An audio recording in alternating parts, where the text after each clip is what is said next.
इस क्वेश्चन में बच्चों आपको मैलस लॉ लगाना है। मैलस लॉ क्या होता है कि कोई भी पोलराइज लाइट है ऑलरेडी आई नॉट इंटेंसिटी से आ रही है और किसी पोलराइजर से क्रॉस हो रही है तो intensity cos square theta times हो जाती है, क्योंकि एम्पलीट्यूड कॉस थीटा टाइम्स हो जाता है। और आपको पता है intensity is proportional to amplitude का स्क्वायर। तो ये तो इसका पूरा एक्सप्लेनेशन हो गया। बट ये होता है पोलराइज लाइट के लिए। और एक अनपोलराइज लाइट, ठीक है, अगर टकराती है किसी भी पोलराइज़र से तो उस पर फिर ये कॉस स्क्वायर थीटा का जो एवरेज होता है ना, वो हमेशा हाफ आ जाता है, because theta is changing for every value from 0 to 90 unpolarise light के लिए। तो अगर जैसे अनपोलराइज लाइट को आप ऐसा शो करते हो, ठीक है, ऐसा शो करते हो, मतलब इसका ऑसिलेशन हर पॉसिबल प्लेन में है perpendicular to direction of propagation. ये जब किसी भी पोलराइजर से क्रॉस होती है ऐसे, और ये उसकी एक्सिस है, ठीक है। तो इसको थोड़ा मैं दूर बनाता हूँ।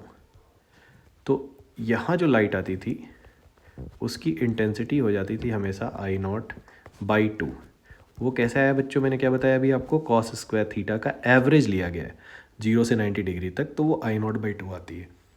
कॉन्सेप्ट क्या हुआ, अनपोलराइज लाइट अगर आके टकराती है किसी भी पोलराइज़र से तो मुझे सीधे इमर्जेंट लाइट के लिए I0/2 कर देना है। ऑलरेडी पोलराइज वाली आके टकराती है तो मुझे कॉस स्क्वायर थीटा से मल्टीप्लाई करना है। अब टू क्रॉस्ड पोलरॉइड्स हैं, ठीक है।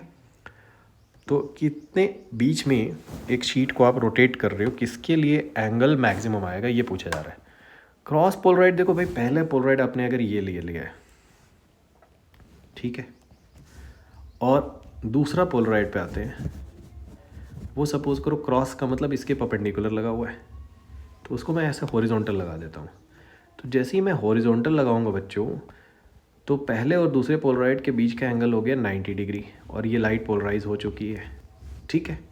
तो यहाँ से जो लाइट आ रही थी उसकी इंटेंसिटी थी 0, ठीक है। अब एक थर्ड है शीट, उसको इनके बीच में घुमाया जा रहा है। तो अगर मैं उसको किसी एंगल पे रखता हूँ, यहाँ से एक एंगल थीटा है, उस पे इस शीट को मैं रखता हूँ, तो क्या होगा ध्यान से देखना। अभी भी, ठीक है, यहाँ पे अनपोलराइज लाइट आई,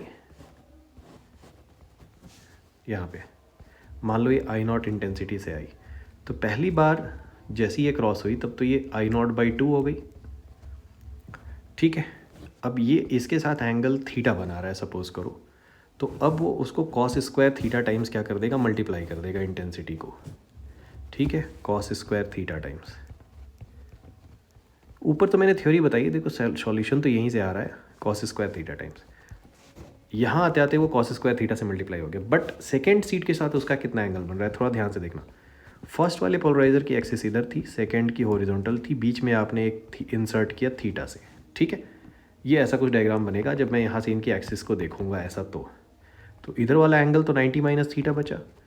तो जब मैं इसके कॉस स्क्वायर से मल्टीप्लाई करूँगा तो कॉस स्क्वायर 90 माइनस थीटा होता है साइन स्क्वायर थीटा।